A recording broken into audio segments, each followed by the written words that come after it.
ক্লায়েন্টকে প্রথমে জিজ্ঞেস করতে হবে কেমন আইব্রো চাই, সরু আইব্রো চাই না মোটা, না আর্চ না রাউন্ড, কেমন ধরনের আইব্রো চাই। এখানে আমার ক্লায়েন্ট চেয়েছে সরু আইব্রো, যার জন্য আমি তোমাদের দেখাচ্ছি সরু আইব্রো থ্রেডিং করে দেখাচ্ছি। প্রথমে সরু আইব্রো গুলোকে প্রথম থেকেই শুরু করব, লোমগুলোকে তুলে পরিষ্কার করা।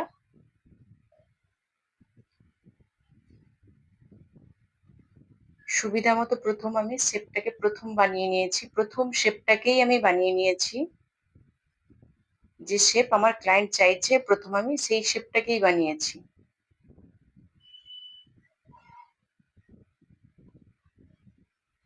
ছোট ছোট লোমগুলো বড় লোমের সঙ্গে আমি ছোট সরু লোমগুলোকেও তুলে পরিষ্কার করব। তারপরে আস্তে আস্তে করে আমি এগোতে আছি, লোমগুলোকে তুলতে আছি। আমি সুতোর ওই প্যাঁচগুলোর মধ্যে দেখো, সুতোর ওই প্যাঁচগুলোর মধ্যে আমি লোমগুলোকে ভেতরে নিয়ে পরিষ্কার করছি।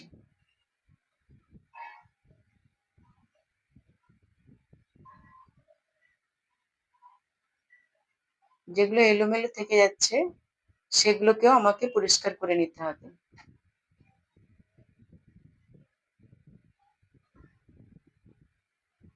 ক্লায়েন্টের আইব্রোটা এমন, না আর্চ শেপ আসছে না রাউন্ড শেপ,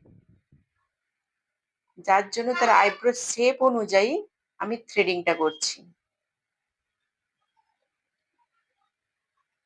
লেন্থ কাটবো না, লেন্থ না কেটে আমি আইব্রো শেপটা বানাবো, দিলে তবে গিয়ে আমার আইব্রোটা অনেকটা লম্বা লাগবে এবং সুন্দর লাগবে।